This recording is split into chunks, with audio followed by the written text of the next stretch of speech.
Hello guys, இன்னைக்கு நம்ம தேட்டரில் தமிழில் வெளிவந்த ராபர் இந்த படத்துடைய ரிவ்யூவை பார்க்க போகிறோம். பொதுவாக சென்னையில் இந்த செயின் பறிப்பு சம்பவம்லாம் நிறைய நடக்குது. அதன் அடிப்படையில் ஒரு கிரைம் த்ரில்லர் மூவியாக அந்த படம் வெளிவந்திருக்கு. இப்போ இந்த படத்துடைய கதையை பார்த்தரலாம். படத்துடைய ஹீரோ நல்லா படிச்சுட்டு ஒரு ஐடி கம்பெனியாக வேலைக்கு சேர்றாரு. இவரும் பொண்ணுங்க கூட அப்படியே ஜாலியாக இருக்கணும், அதுக்காக பணம் நிறையா தேவைப்படும். இப்போ ஒர்க் பண்ணுற அந்த சம்பளம் பத்தலை, அதற்காக ஒரு பிளான் பண்ணுறாரு. என்னென்னா, செயின் பறிப்பில் ஈடுபட்டால் பணம் நிறைய கிடைக்குன்னு சொல்லிட்டு செயின் பறிப்பு சம்பவத்தில் ஈடுபடுறாரு.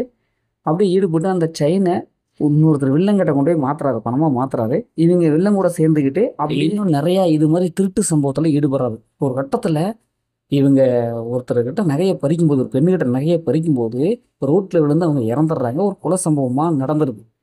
அந்த பெண்ணுடைய அப்பா எப்படியாவது பழிவாங்கன்னு சொல்லிட்டு நம்ம ஹீரோவை மறைமுகமாக தேடிட்டு இருக்காங்க. இப்போ இறுதியில் ஹீரோ போலீஸில் சிக்கினாரா இல்லையா, இறுதியில் என்ன ஆச்சு அப்படிங்கிறது தான் இந்த படத்துடைய ஓனை.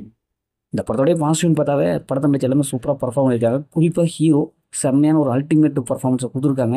இப்போ நான் ஐடி கம்பெனியில் வேலை செஞ்சுட்டு அப்படியே திருட்டுத்தனமாக பண்ணிட்டு இப்படி 2 விதமான ஆங்கிளில் செம்மையாக பர்ஃபார்ம் பண்ணியிருக்காங்க. அதே மாதிரி படத்துடைய வில்லன் செம்மையாக ஒரு ஆக்டிங் கொடுத்துருக்காங்க. இப்படி படத்தை நடிச்ச எல்லாமே சூப்பராக பர்ஃபார்ம் பண்ணியிருக்காங்க. படத்துடைய சினிமோட்டோகிராஃபி அண்ட் பிஜிஎம் மியூசிக்கில் படத்துக்கு என்ன தேவையோ அதை கொடுத்துருக்காங்க. ஃபர்ஸ்ட் ஆஃப்லாம் ஸ்க்ரீன் பிளே ஓரளவுக்கு நல்லாவே கொண்டு போயிருக்காங்க. அதே மாதிரி கடைசியில் ஓரளவுக்கு நல்லாவே முடிச்சிருக்காங்க. இப்போ இந்த படத்துடைய மைனஸ்ன்னு பார்த்தாவே இந்த படம் மெட்ரோ அப்படிங்கிற ஒரு படம் ஒரு ஞாபகத்துக்கு வரும். சேம் இதே கதை தான், அந்த கதையை ஞாபகத்துக்கு வருது. ஏன்னா அதே மாதிரி தான் இந்த கதையை செயின் பறிப்பு சம்மந்தப்பட்டதை எடுத்திருப்பாங்க.